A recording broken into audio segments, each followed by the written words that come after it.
outside it's cold. That wild wind, oh man, winter's on a roll. But if you could come a little closer, you could keep me warm, and we could leave our mittens in the drawers. It's a beautiful day to be with you. It's a beautiful day to be with you. Oh, when I see your face, it's true. The skies are bright and blue. It's a beautiful day. Assalamualaikum warahmatullahi wabarakatuh. Bagaimana kabarnya hari ini? Sehat? Baik anak didik Bapak. Hari ini Bapak akan menyajikan suatu apa ya Bapak bilangnya? Kita akan membuat satu kesepakatan kelas yang mana kesepakatan ini akan kalian curahkan dalam bentuk tulisan. Nah, nantinya ini akan kita buat suatu kesepakatan yang menjadi hal penting untuk kedisiplinan kelas kita. Nah, ini menjadi bagian dari budaya positif, ya, budaya positif yang memang harus kita galakkan di sekolah agar yang tadinya, contoh, yang tadinya tidak bersemangat menjadi bersemangat, yang tadinya malas menjadi rajin, yang tadinya rajin meningkat untuk bisa memahami apa yang dimaksudkan dalam disiplin positif yang Bapak harapkan. Nah, untuk hal ini Bapak ada menyediakan beberapa kertas. Nah, di sini Bapak sampaikan kepada kalian bahwa ini nanti bisa kalian tuliskan satu kalimat yang menurut kalian perlu kita jadikan ketentuan atau kesepakatan kelas yang memang menurut kalian itu penting, ya. Nah, ini nanti satu persatu akan Bapak berikan. Tunjukkan apa yang menurut kalian itu penting. Apakah itu tentang kedisiplinan, apakah itu tentang tingkah laku, atau tentang kerajinan. Bagaimana kalian itu berbuat untuk lebih baik demi meningkatkan kualitas kelas kita menjadi lebih disiplin. Bisa dipahami? Nah, Bapak minta untuk yang barisan sana. Nah, ini lah ya. Silahkan kalian tulis menurut ide dan pengetahuan kalian. Hal apa yang menurut kalian penting untuk kita sepakati bersama? Tentu dalam hal ini kalian punya ide dan gagasan yang berbeda-beda. Bisa Bang?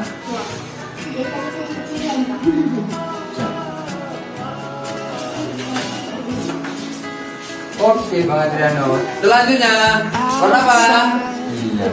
Tanggung jawab pada barang yang kita pinjam pada teman. Oke. Dan ya.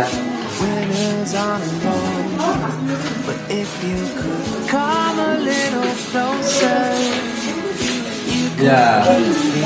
Nah, ini ada beberapa yang Bapak baca. Ada di sini berkata jujur dan sopan. Setuju? Ya. Kemudian kita jagalah kebersihan kelas. Baik, ini kita sepakati tepuk tangan untuk kita semua.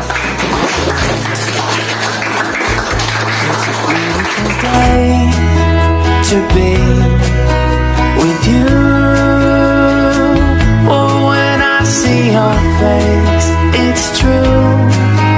The skies are bright and blue. It's a beautiful day to be with you. Assalamualaikum warahmatullahi wabarakatuh. Selamat siang Bapak Ibu Guru SDN 025992. Gimana sehat? Sehat. Oke, terima kasih.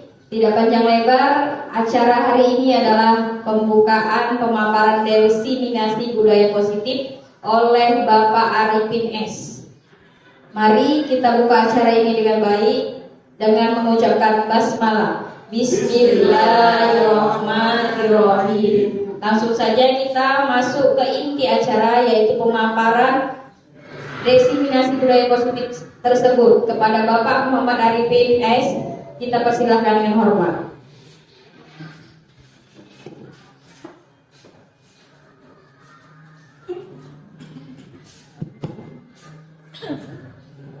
Tes, satu, dua. Assalamualaikum warahmatullahi wabarakatuh.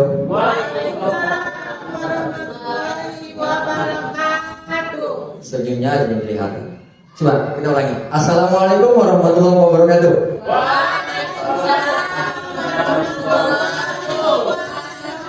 Alhamdulillah. Terima kasih Bapak Guru hebat. Saya Muhammad Arifin S yang juga menjadi bahagian dari mitra kerja Bapak Ibu di SD 025992 Binjai Selatan ini, yang mana saya sebagaimana Bapak Ibu ketahui adalah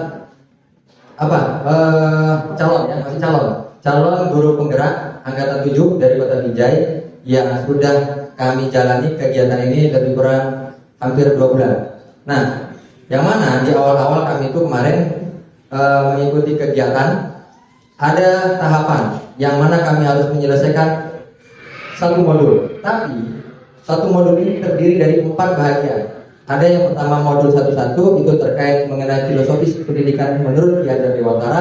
Kemudian ada juga 1.2 terkait mengenai nilai dan peran guru penggerak. Kemudian yang ketiga kemarin itu terkait dengan visi guru penggerak. Nah, yang keempat terkait mengenai budaya positif. Budaya positif ini menjadi bagian yang penting bagi kita, yang merupakan tanggung jawab saya juga untuk bisa katakanlah saya publis kepada Bapak Ibu selaku rekan atau mitra guru yang ada di tempat tugas kita saat ini. Nah, kemarin memang tidak ada kegiatan-kegiatan seperti ini di modul 11, modul 12, 13. Tapi ini menjadi bagian yang urgen menurut kami yang harus saya paparkan, di mana ini menjadi bagian pendidikan yang telah saya dapatkan beberapa minggu yang lalu. Nah, baik. Judul kita adalah diseminasi budaya positif. Yang mana ini bisa saya sampaikan kepada Bapak Ibu bahwa budaya positif ini dapat dikatakan definisinya merupakan perwujudan dari nilai-nilai atau keyakinan universal atau menyeluruh yang diterapkan di sekolah. Jadi gambarannya ada hal-hal yang terkadang tidak kita pahami, tapi ternyata itu menjadi bagian hal-hal positif di sekolah. Nanti akan saya jabarkan satu persatu, di mana Bapak Ibu saya yakini insya Allah akan bisa memahami lebih dalam terkait mengenai apa yang akan saya presentasikan. Nah, dalam modul 1.4 yang saya sampaikan tadi terkait mengenai budaya positif, yang mana konsep utama dari modul ini pertama adanya perubahan paradigma belajar. Yang kedua nantinya akan saya sampaikan istilah disiplin positif. Yang ketiga motivasi perilaku manusia. Ada juga nanti yang keempat kebutuhan dasar. Terutama konsen kita di sini kebutuhan dasar peserta didik atau anak-anak didik kita. Nah, yang kelima posisi kontrol restitusi. Nah, nanti apa itu restitusi akan saya jabarkan di pemaparan berikutnya. Kemudian yang keenam ada istilah keyakinan kelas.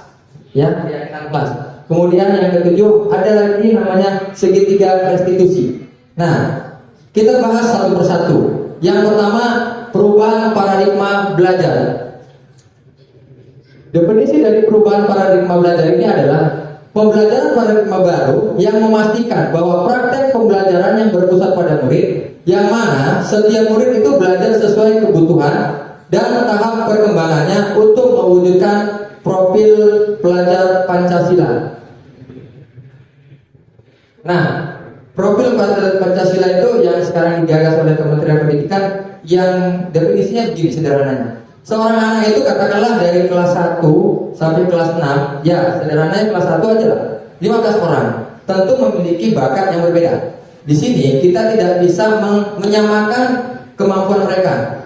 Sama atau banyak, ada yang pandai bergitar, ada yang pandai berolahraga, ada yang pandai bernyanyi, ada yang pandai pidato, ceramah dan lain sebagainya. Di sini kita memiliki peran yang memang betul-betul harus ekstra. Siapapun kita, baik itu guru kelas atau guru bidang studi, yang mana kita tidak bisa menurut gambaran saya Tidak ada patokan harus mereka itu nilainya tinggi semua, tidak bisa. Karena mereka punya bakat masing-masing. Maka pernah saya dapatkan pemaparan yang intinya begini. Semua anak sejatinya itu ranking 1.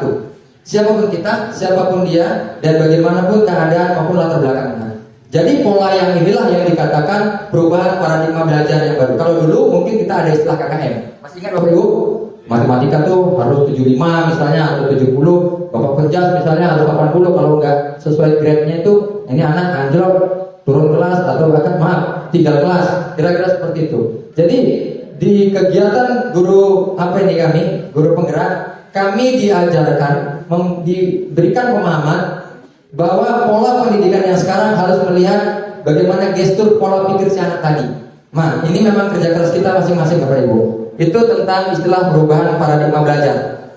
Berikutnya, nah, yang kedua ada istilah disiplin positif. Disiplin positif ini yang tadi bolak-balik saya sampaikan bahwa ada hal yang terkadang tidak kita sadari bahwasanya itu menjadi bagian yang harus kita kembangkan di sekolah. Nah, saya jabarkan, disiplin positif itu merupakan suatu cara penerapan yang mengajarkan anak bertanggung jawab dan menemukan kesadaran diri berdasarkan nilai kebajikan. Ya, artinya dalam diri anak, sekalipun itu bandel, recok bahasa kita atau sering bergaduhan, sejatinya anak itu memiliki nilai-nilai kebajikan. Di sini peran kita memang harus betul-betul kita maksimalkan untuk bisa kita gali apa sebenarnya yang ada dalam potensi diri dia. Nah, dalam hal ini saya lanjutkan di tanda panah sisi kanan. Dalam budaya kita, makna kata disiplin itu dimaknai menjadi suatu yang dilakukan seseorang pada orang lain untuk mendapatkan kepatuhan.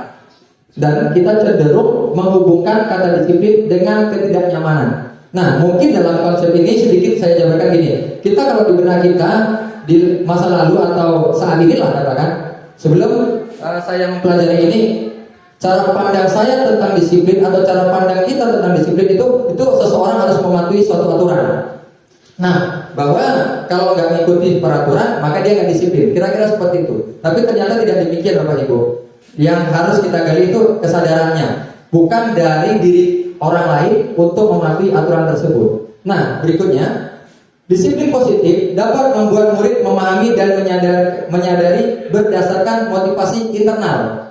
Internal, kita garis bawahi internal, bukan atas dasar paksaan, pujian atau hukuman. Jadi sederhananya begini pemahamannya, kita harus bisa mengupayakan bahwa seorang individu atau seorang anak didik harus bisa menciptakan disiplin disiplin positif dalam dirinya sendiri, itu dari diri dia. Internal itu artinya dari dalam hati atau dari dalam jiwanya. Jangan kita yang memaksa. Kira-kira demikian. Adapun kita itu hanya sebagai motivator. Nah, namun yang lebih utama adalah bagaimana dia punya kesadaran pribadi. Itu dari internal. Maksudnya dari dalam perasaan si anak tersebut. Dan jangan pula karena adanya pujian dan hukuman. Kira-kira seorang anak jangan kita paksakan harus mematuhi suatu disiplin karena harus ada hukuman atau harus dipuji. Jangan. Nah, ada juga beberapa yang kita lihat anak-anak itu dia sadar tanpa harus dikasih pujian atau tanpa takut dihukum, dia disiplin memang. Datang pagi ke sekolah, nyapu dia tanpa kita lihat, tanpa kita tegur, itu selesai itu anak menyelesaikan tugas dan tanggung jawabnya. Nah, anak-anak yang seperti itu, itulah yang dikatakan sudah memiliki kesadaran atau motivasi internal. Nah, selanjutnya sebagai pendidik, ini peran kita Bapak Ibu. Tujuan kita adalah menciptakan anak-anak yang memiliki disiplin diri, sehingga mereka bisa berperilaku mengacu pada nilai-nilai kebajikan universal dan memiliki motivasi intrinsik bukan ekstrinsik. Nah, intrinsik itu dari dalam hatinya, kemudian ekstrinsik itu adalah kita yang memotivasi. Tapi jangan serta-merta semua itu dari kita. Nah, kalau semua motivasi itu dari kita, anak ini kalau nggak ada kita nggak termotivasi untuk melakukan disiplin positif tadi. Jadi peran kita lagi-lagi ini memang harus kita lah yang berupaya menggali bagaimana mereka menyadarkan diri mereka sendiri. Nah, selanjutnya yang ketiga. Tadi yang ketiga tentang motivasi perilaku manusia. Ini tidak lanjut dari disiplin positif. Nah, motivasi ini kita ketahui Bapak Ibu bahwa memiliki pemahaman yang mana merupakan dorongan yang timbul pada diri seseorang, baik itu secara sadar atau tidak sadar, untuk melakukan suatu tindakan dengan tujuan tertentu. Nah, itu motivasi. Jadi sadar atau tidak sadar dia untuk melakukan suatu tindakan atau kegiatan, itulah motivasi. Dalam hal ini terdapat 3 motivasi perilaku manusia. Nah, ya kalau bahasa sederhana motivasi itu kan dorongan. Ada 3 motivasi atau 3 dorongan perilaku manusia itu sehingga dia berhasil melakukan sesuatu. Yang pertama, dia untuk menghindari ketidaknyamanan atau untuk menghindari hukuman. Nah, ini yang berbahaya sebenarnya. Jangan sampai anak itu disiplin karena takut dihukum. Sederhananya seperti itu. Nah, ini mungkin selama ini kita masih menekankan hal-hal yang seperti ini.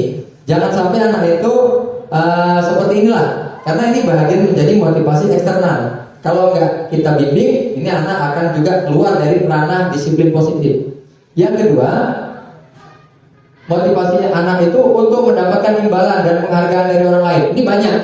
Seperti itu anak kelas 6, kalau nggak katakanlah nggak diupah, misalnya upahnya aplaus atau tepuk tangan, itu nggak disiplin kepada, nggak disiplin, nggak mau mengerjakan tugasnya atau nggak mau piket, katakanlah demikian. Jadi hal-hal seperti itu efeknya, imbasnya ada, sisi negatifnya ada. Karena apa? Itu dari dalam dirinya itu nggak ada, tapi dikarenakan dari luar dirinya.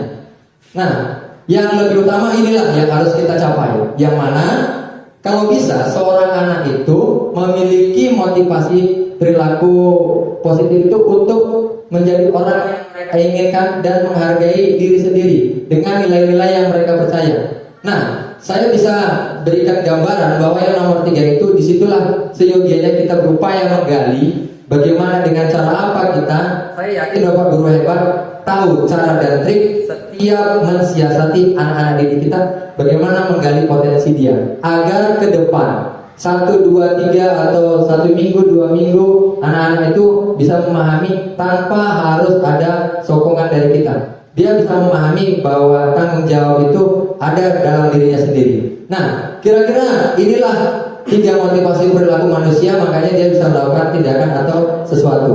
Jadi memang kebanyakan kitanya pun sebagai guru bisa patuh ke sekolah, bisa tertib hadir ke sekolah, itu biasanya karena adanya hukuman atau sanksi, katakanlah demikian. Tapi yang kita harapkan kita juga sama seperti murid yang kita edukasi atau yang kita didik, sama-sama memahami bahwasanya disiplin positif itu harus lahir dari dalam diri kita. Nah, yang keempat, dalam modul saya yang keempat tentang disiplin positif ada istilah kebutuhan dasar manusia. Nah, di baris kedua terdapat 5 kebutuhan dasar manusia. Di slide ini ada 2 yang saya sampaikan. Yang pertama, kebutuhan bertahan hidup. Yang mana kebutuhan bertahan hidup atau survival adalah kebutuhan yang bersifat fisiologis.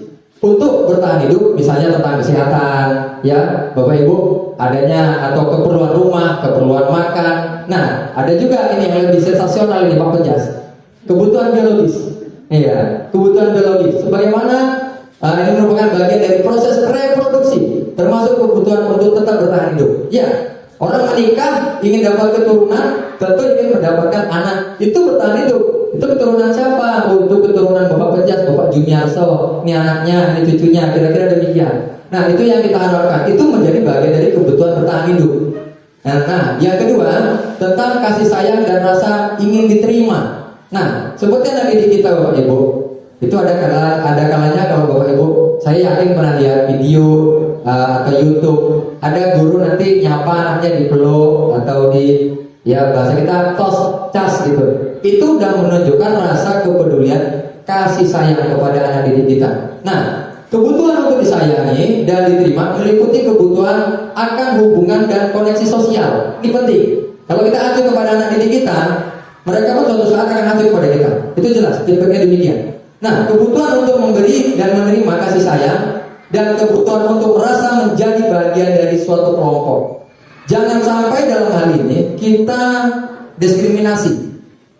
Ada 30 anak, kita mencuekin 5 orang. Maaf, karena bodoh, bandel, malas, dan lain sebagainya. Jangan sampai seperti itu. Ada misalnya dari 30 anak, kita cuek. Kenapa? Latar belakang sosialnya kurang pas menurut kita. Mungkin dari latar belakang broken home. Tidak bisa seperti itu Bapak Ibu. Jadi siapapun murid kita, siapapun peserta didik kita, kasih sayang dan rasa ingin diterima itu tentu diharapkan mereka. Nah, yang masih kepada kebutuhan dasar manusia. Yang ketiga, manusia itu memiliki kekuasaan dan penguasaan. Dalam hal ini kebutuhan pengakuan atas kemampuan. Nah, kebutuhan ini berhubungan dengan kekuatan untuk mencapai sesuatu, menjadi kompeten, menjadi terampil, diakui atas prestasi dan keterampilan kita, didengarkan dan memiliki rasa harga diri. Ini sederhananya gitu.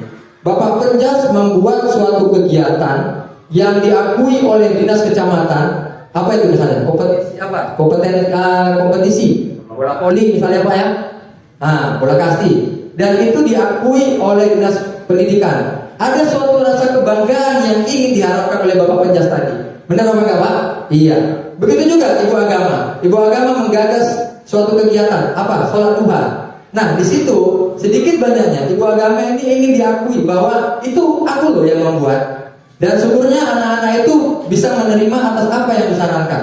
Dan alhamdulillah mereka bisa berjamaah sholatnya, anteng, duduk, manis, ya macam-macam lah. Kira-kira seperti itu. Ada pengakuan yang kita harapkan. Begitu juga dengan murid. Apa yang mereka dapatkan harus kita berikan apresiasi. Minimal ya apa ya bilang tepuk tangan. Kalau bahasa kita yang sederhananya konten atau dinilai. Nah, yang keempat. Nah, kebutuhan dasar manusia itu yang keempat adalah kebebasan. Yang mana kebutuhan akan pilihan. Di sini kebebasan dalam artian peserta didik kita ya Bapak Ibu ya. Yang mana kebebasan di sini adalah kebutuhan untuk mandiri, otonom, memiliki pilihan, mengembangkan daya lentur dan mampu mengendalikan arahnya sendiri. Tapi tetap dalam koridor pemantauan kita. Di sini sama seperti yang paradigma belajar tadi saya katakan bahwa setiap anak itu seperti gambar.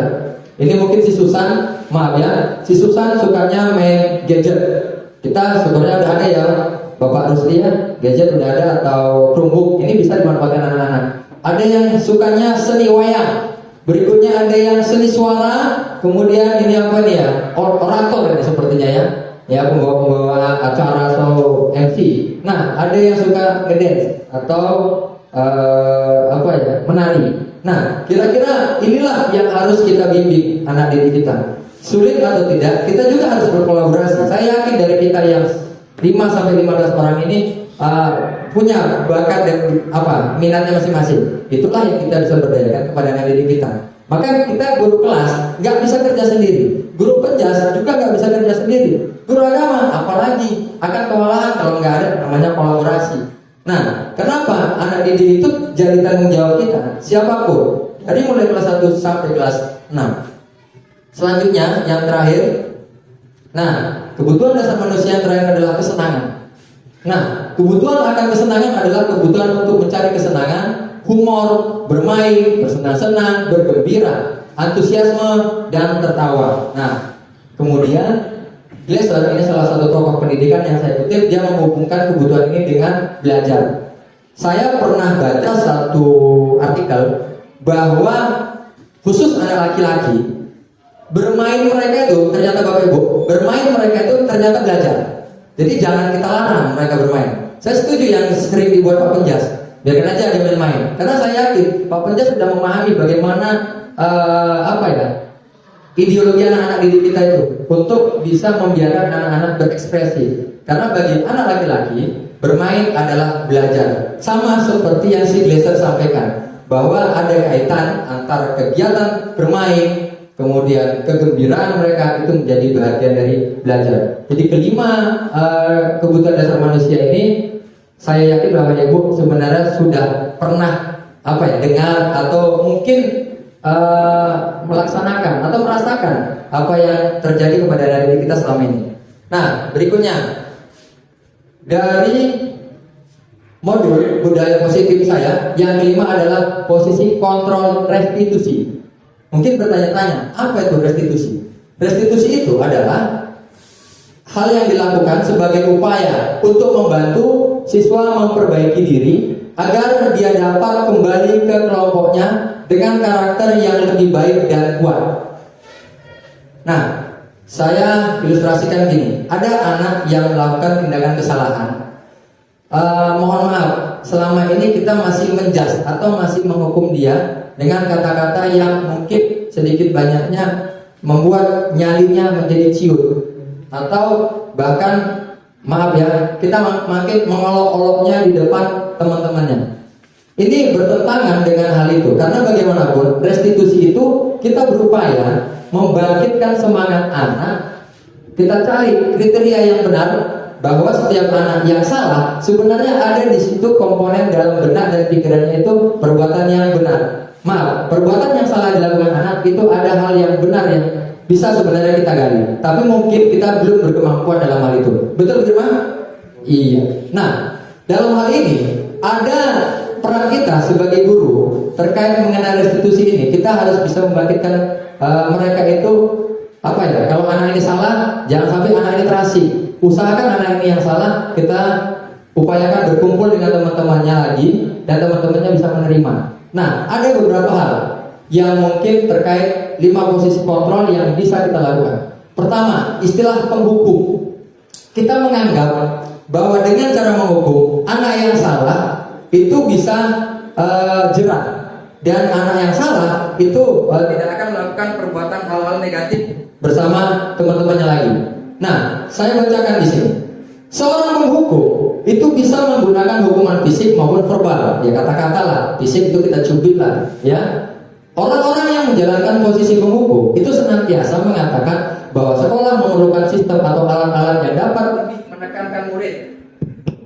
lebih menekan murid-murid lebih dalam lagi. Nah, guru-guru yang menerapkan posisi penghukum itu selalu berkata gini biasanya, Bapak Ibu, patuhi aturan saya atau awas ya. Nah, kira-kira seperti itu. Itu model gestur-gestur guru-guru penghukum kayak gitu. Kemudian kata-kata guru yang model penghukum ini lagi gini, kamu selalu salah ya. Nah, yang seperti itu nanti saya ubah, Bapak Ibu, saya akan mengirim bahwasanya harus seperti itu, lambat-lambat bisa kita ubah. Nah, ada lagi guru yang sering mengatakan gini, kalau dia di posisi penghukum, selalu ya, pasti selalu, dan yang terakhir selesai. Itu biasa kalau anak lambat nulis Firman di kelas 1 misalnya, ya kan? Atau paling-jam di kelas 3, itu biasa itu. Oh, kamu lagi, nah gitu. Itu penghukum Pak sebenarnya. Nah, guru seperti ini senantiasa percaya bahwa hanya ada satu cara agar pemberian bisa berhasil dengan cara dia. Di benak si guru, cara dialah yang bisa menstimulus anak ini biar supaya oke gitu. Kira-kira seperti itu. Nah, oke, nanti dari 5 posisi kontrol ini, di mana peran Bapak? Introspeksi diri dia masing-masing. Nah, posisi kontrol yang kedua adalah membuat merasa bersalah. Di sini saya nggak bacakan di sini. Tapi di sini saya akan membacakan ciri-ciri membuat rasa bersalah itu. Biasanya kalau bapak atau ibu guru bilang gini tuh, ibu sangat kecewa sekali dengan kamu Tono, kamu aja yang buat salah. Kira-kira seperti itu. Atau yang kedua, berapa kali bapak harus memberitahu kamu ya? Bapak bilang kan jangan terlambat, ini kamu terlambat lagi. Nah, itu merasa dia, berasa bersalah dia. Yang ketiga biasanya guru bilang gini, gimana coba? Kalau orang tua kamu tahu kamu buat seperti ini, misalnya ada anak kita, coba merokok daun. Nah, kira-kira anak kita bilang kayak gitu. Gimana coba kalau orang tua kamu tahu kalau kamu berbuat seperti ini? Hal-hal seperti ini itu istilah pembuat merasa bersalah. Dan di sini, di posisi ini, murid akan memiliki penilaian diri yang buruk tentang diri mereka sendiri. Yang mana murid merasa tidak berharga. Hati-hati Pak. Kalau kita pakai cara-cara yang kayak gini, murid merasa tidak berharga dan telah mengecewakan orang-orang yang disayanginya. Timbul di benak dia nanti, kalau kayak gini, aku merasa gak ada apa-apanya, bapak mama aku nggak sayang sama aku. Itulah dari kata-kata ini yang bisa kita sampaikan, efeknya ke sini Pak. Jadi, di mana kita ya introspeksi diri aja Bapak Ibu. Kemudian yang ketiga, ada guru di posisi teman. Ini masih, menurut saya masih mendingan ini Pak Nizam. Dimana guru pada posisi ini tidak akan menyakiti murid, tidak akan menyakiti murid, namun akan tetap berupaya mengontrol murid melalui persuasi atau dialog sederhana lah, katakan demikian. Nah, posisi teman pada guru bisa negatif ataupun positif. Nah, saya singkat. Di sini biasanya guru berkata gini, ayo bantulah demi bapak ya, kira-kira gitu. Kita panggil ya, ayo bantulah demi bapak ya. Mungkin bapaknya tahu kenapa kepala sekolah. Jadi bagaimana caranya biar supaya anak itu mau belajar dan mengikuti arahan si guru. Kemudian guru kadang ngomong kayak gini, ayo ingat, tidak bantuan bapak selama ini. Oh ini, ayo ingat tidak? Kira-kira seperti itu. Ingat tidak bantuan bapak selama ini? Nah, jadi dia merasa oh iya dihargai, kira-kira seperti itu. Nah, ada juga kata-kata dari guru ini, ya sudah, kali ini tidak apa-apa, nanti ibu bantu bereskan. Ini contoh ada anak nuangkan minumannya di sini. Ibunya nggak mungkin marah, tapi karena ibunya merasa ini anak perlu ditegur, kira-kira udahlah nanti ibu yang bersihkan atau membereskan. Ini posisi teman. Oke, baik. Yang catatannya ada Pak. Ternyata setelah saya baca, posisi teman ini resikonya ada. Contoh, kalau dia selama ini dekat sama Ibu Maharani selaku guru agama, pada saat Ibu Maharani cuti bersalin, ini si anak akan kecarian dan dia nggak percaya sama guru lain. Karena hanya Ibu Maharani yang bisa memberikan dampak positif kepada dirinya. Jadi hati-hati juga kita membuat hal seperti ini. Nah, kalau perlu kita semua punya pola yang seperti ini. Jadi anak itu care semua sama kita peduli sama dia. Jangan Ibu Maharani aja peduli sama dia, kita enggak.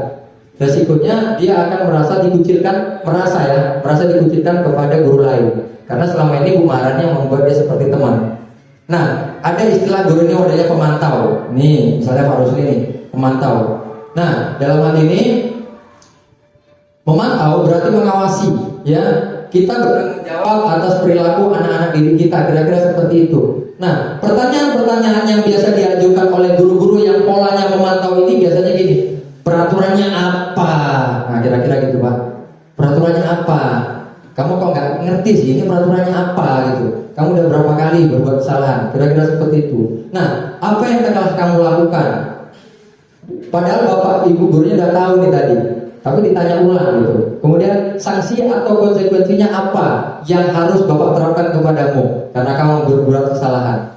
Pemantau ini istilahnya si bapak sama ibu guru ini udah sering melihat, barulah diutarakan hal-hal kayak gini. Nah, di sini seorang pemantau sangat mengandalkan perhitungan. Ini saya katakan demikian. Dia tahu tuh kesalahan muridnya udah berapa kali, 2, 3, 4 atau 5 kali. Tapi masih syukurlah bapak ibu ini dibandingkan penghukum tadi menurut saya. Karena di sini data yang dapat digunakan sebagai bukti atas perilaku seseorang. Nah, posisinya akan menggunakan striker, catatan atau daftar cek. Biasa kalau guru yang rajin itu guru di kelas 4 dicek itu berapa kali salahnya. Maka kalau di buku-buku penilaian kita itu kan ada daftar kesalahan atau buku bimbingan konseling. Nah, itu pola-pola guru yang posisi kontrolnya memantau. Nah, yang terakhir ini yang hebat Pak, manajer. Nah, manajer ini adalah posisi di mana guru berbuat sesuatu bersama dengan murid, mempersilahkan murid itu mempertanggungjawabkan perilakunya, mendukung murid agar dapat menemukan solusi atas permasalahannya sendiri. Nah, biasanya bahasanya gini tuh Bapak. Apa yang kita yakini? Ayo, apa yang kita yakini? Nah, kemudian apakah kamu meyakininya? Kira-kira gini, dia buat salah. Apakah perbuatanmu itu benar? Kan ada kita menyampaikan hal-hal seperti itu. Nah, apakah ini sudah sesuai dengan kesepakatan kalian di kelas?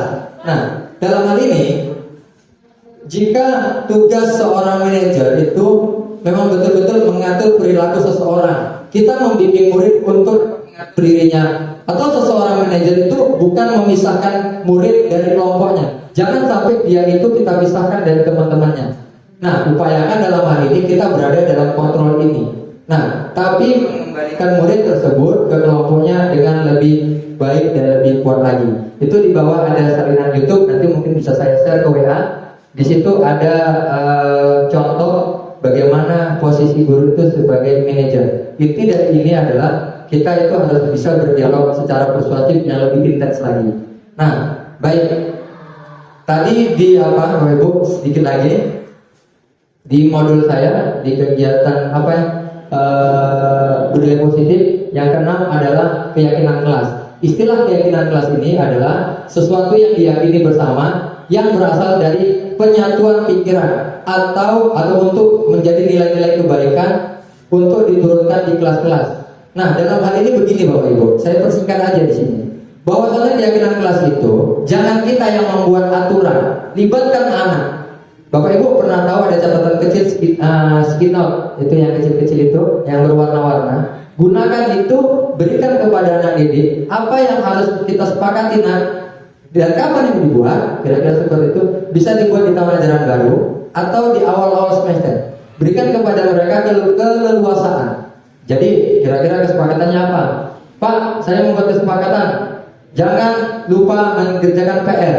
Udah buat aja. Nanti masing-masing itu kalau 30 anak, 30 peraturan itu dibuat mereka. Inilah maksud dari keyakinan kelas, yang mana jangan dari kita berikan otonom daerah kepada mereka. Ya, daerahnya kemudian kita, Bapak Ibu. Nah, baik.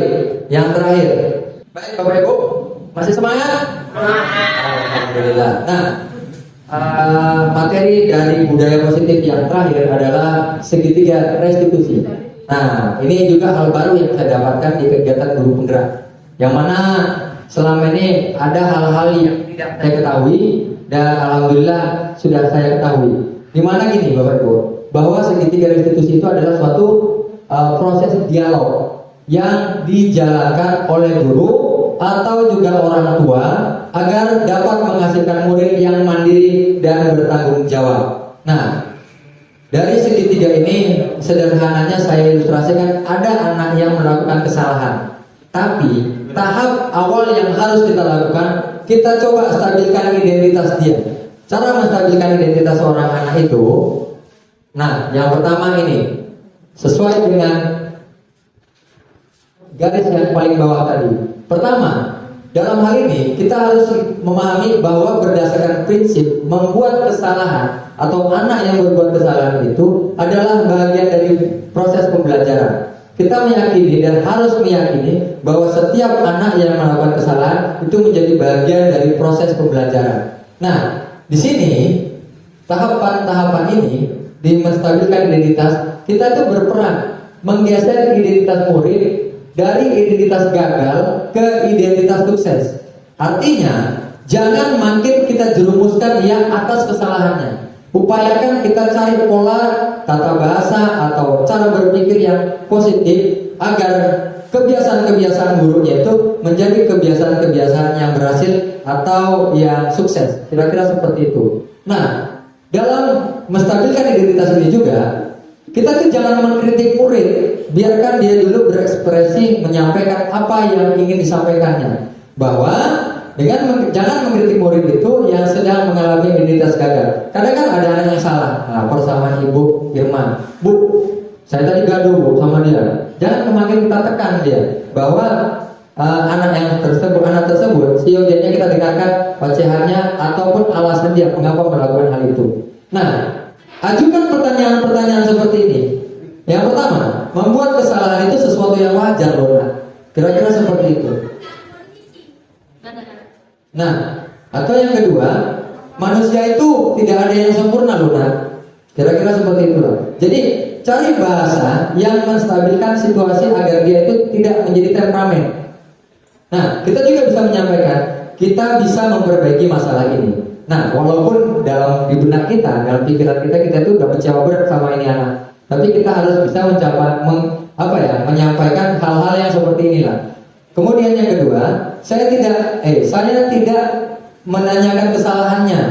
Bapak Ibu guru bisa bilang ini, Bapak nggak nanya, kamu tuh kesalahanmu apa? Kira-kira seperti itu. Yang mau Bapak upayakan, bagaimana persoalan ini bisa tuntas. Jadi nggak kita ulang-ulang permasalahannya, kita berupaya menggali persoalannya itu menjadi suatu solusi. Nah, yang kelima, apakah saat ini kamu tengah menjadi orang yang baik untuk dirimu sendiri? Sampaikan kepada anak. Nah, umumnya anak-anak yang kayak gini, anak-anak yang kelas rendah, kelas tinggi, kelas rendah belum mampu cara berpikir kayak gini. Kita sampaikan kepada dia. Dia buat kesalahan, kita tanya feedback, kita tanya kembali sama dia. Nah, apakah hal yang seperti ini sudah sesuai dengan cara pandangmu atau dengan keyakinanmu sendiri? Pasti itu dijawabnya tidak sebenarnya, Pak. Sebenarnya saya itu orangnya pemalu, tapi karena semalam teman saya membuat kegaduhan, jadi saya pun terikut, Pak. Nah, kira-kira seperti itu. Nah, itu sisi yang pertama. Nah, yang kedua, sisi yang berikutnya. Nah, tadi yang pertama di dasar, kemudian naik dari bawah ke pucuk atas. Nah, yang pertama di sini yang harus kita laksanakan adalah berdasarkan prinsip atau yang harus kita pahami berdasarkan prinsip setiap perilaku itu berupaya memenuhi suatu kebutuhan tertentu. Nah, artinya gini maksud saya Bapak Ibu, setiap hal yang dibuat anak, walaupun itu salah, itu sejatinya dia ingin meluapkan suatu hal tertentu. Apakah ia ingin menang atau ia ingin mempertahankan privasi dia? Ya, kalau anak murid itu biasanya mempertahankan tasnya atau mejanya atau kursinya. Sejatinya seperti itu maksud dari poin yang pertama. Nah, dalam hal ini juga kita harus paham bahwa guru itu akan menggeser dari pemikiran stimulus respon menjadi proaktif. Maksudnya begini, Bapak Ibu, stimulus respon itu kan arahan kita. Upayakan dalam hal ini, dalam tahap yang kedua ini, kita bisa menggali langkah apa yang sebaiknya ia buat agar itu bisa meminimalisir kejahatan atau kenakalannya atau tindakan negatifnya. Nah, berikutnya juga guru itu juga harus bisa mengenali dan mengakui kebutuhan murid ini dapat memperbaiki hubungan dengan murid. Artinya jangan sampai langkah yang kita upayakan kepada dirinya itu ada kesenjangan kepada murid-murid yang lain. Nah, hal-hal ini juga ada yang bisa Bapak Ibu pertanyakan kepada anak didik kalau pada tahap kedua ini. Nah, kamu bisa saja bertindak lebih gegabah dari itu kan. Kira-kira gini Bapak Ibu. Nah, kamu tadi kan gaduh kan? Iya Pak katanya. Kita bisa menyampaikan kepada anak itu lagi. Sebetulnya kamu kan bisa lebih garang dari ini kan? Iya Pak, sebenarnya aku bisa lebih garang dari itu. Kita berupaya melakukan dialog-dialog yang baik kepada anak didik, tapi bukan untuk memancing kemarahannya kembali. Nah, di situ kita berupaya meredam bagaimana ia memahami bahwa tindakan dia itu kurang sesuai. Bisa juga kita ajukan pertanyaan, kamu bukan melakukannya itu tanpa suatu alasan tertentu, bukan? Kira-kira seperti itu. Kita tanya anak itu, kamu melakukan itu pasti punya alasan. Kira-kira seperti itu Bapak Ibu. Nah, kita upayakan dia itu memahami konsep apa yang sebenarnya harus diperbaiki. Nah, yang ketiga, kamu melakukannya karena mempertahankan sesuatu yang penting bagimu kan? Kira-kira seperti itu. Jadi kita tanya sama dia, kamu pasti melakukan ini karena itu mungkin kursimu. Nah, kira-kira seperti itu. Jadi jangan makin kita bilang, oh mentang-mentang kursimu ya. Nah, jangan Bapak Ibu, kurang pas seperti itu. Jadi saya pun setelah memahami pelajaran ini tersadar bahwa apa yang selama ini saya sampaikan kepada anak didik itu banyak yang kurang sesuai. Dan yang terakhir kita bisa mengajukan pertanyaan-pertanyaan, tapi kita juga lihat situasi dan kondisi ya. Nah, mungkin kamu bisa mempelajari suatu perilaku baru yang lebih efektif. Bersediakah kamu mempelajarinya? Kira-kira dari hal-hal itu tadi kita pancing dia untuk berpola pikir lebih luas lagi. Ini biasanya terjadi untuk siswa-siswa SMP Bapak Ibu. Nah, ini sisi yang ketiga, ini endingnya. Ini yang pertama, yang kedua, dan yang ketiga. Dalam sisi ini, teori kontrol itu menyatakan bahwa pada dasarnya kita itu termotivasi secara intrinsik. Kalau kita, intinya, kalau kita bisa memahami segitiga restitusi ini, sejatinya kita itu sudah memberikan kesadaran kepada batinnya sendiri untuk mengeluarkan unek-uneknya. Jadi nggak dari kita, dari anak didik itu sendiri. Nah, kemudian saat perilaku telah divalidasi dan identitas sukses telah stabil, maka murid telah siap mengaitkan keyakinan dengan tindakan yang salah. Artinya udah stabil. Tadi kita berdialog dengan cara yang baik, kemudian kita berupaya mau koreksi di mana kesilapan-kesilapannya. Pasti anak itu akan tahu bagaimana solusi yang terbaik untuk dirinya sendiri. Nah, ini saya bacakan satu aja Bapak Ibu, bisa mungkin menjadi contoh.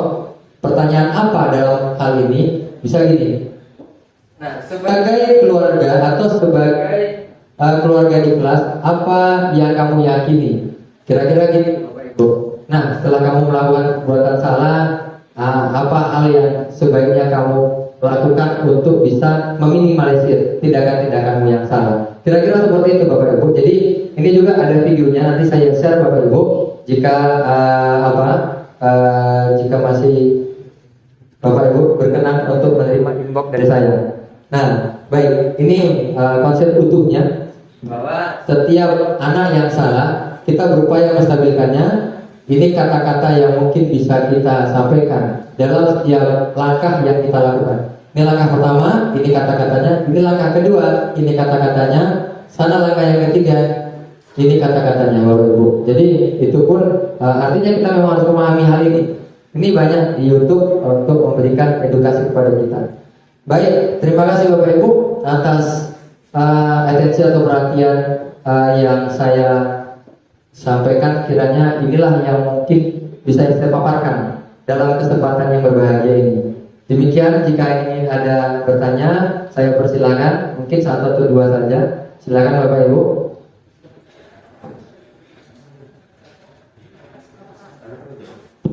Ada Bapak? Pas? Iya, pas. Ya, baik. Terima kasih atas perhatiannya. Mudah-mudahan ini bisa menjadi spirit atau semangat yang baik untuk kinerja kita, ya Bapak Ibu. Nah, mudah-mudahan ya ini profil saya. Bapak Ibu pasti sudah kenal ini siapa saya, ya kan?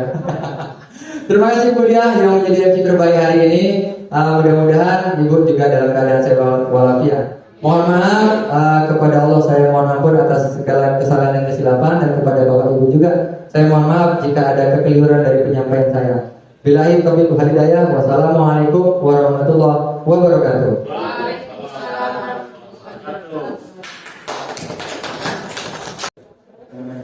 Baiklah, terima kasih kepada Bapak Muhammad Arifin S. Bagaimana Bapak Ibu? Bagus pemaparannya tersebut? Bagus, terima kasih. Kita beri tepuk tangan dulu untuk Bapak Arifin S. Semoga pemaparannya di kesempatan yang lainnya lebih baik lagi, dan ini sudah baik. Sudah, kita tutup acara ini dengan mengucapkan Alhamdulillah. Alhamdulillah. Saya sudahi dengan billahi taufik wal hidayah. Assalamualaikum warahmatullahi wabarakatuh. Assalamualaikum warahmatullahi wabarakatuh. Saya Komar Sarulgan SPD sebagai rekan sejawat dari Bapak Muhammad Arifin. Menanggapi atas pernyataan beliau tentang budaya positif yang dipaparkannya kemarin untuk kemajuan di sekolah, itu bagi kami atau saya selaku rekan beliau menanggapi hal tersebut sangat luar biasa, dan saya rasa itu bisa diterapkan di sekolah-sekolah kita masing-masing, karena itu sangat-sangat berguna, apalagi di era yang cukup milenial sekarang. Hal-hal lama itu saya rasa udah nggak perlu lagi, karena itu saya rasa udah merupakan hal-hal negatif ataupun positif yang eksternal, kata beliau kemarin. Jadi budaya-budaya positif internal itu yang memang harus kita laksanakan sekarang ini, rekan-rekan. Demikian dari saya. Assalamualaikum warahmatullahi wabarakatuh.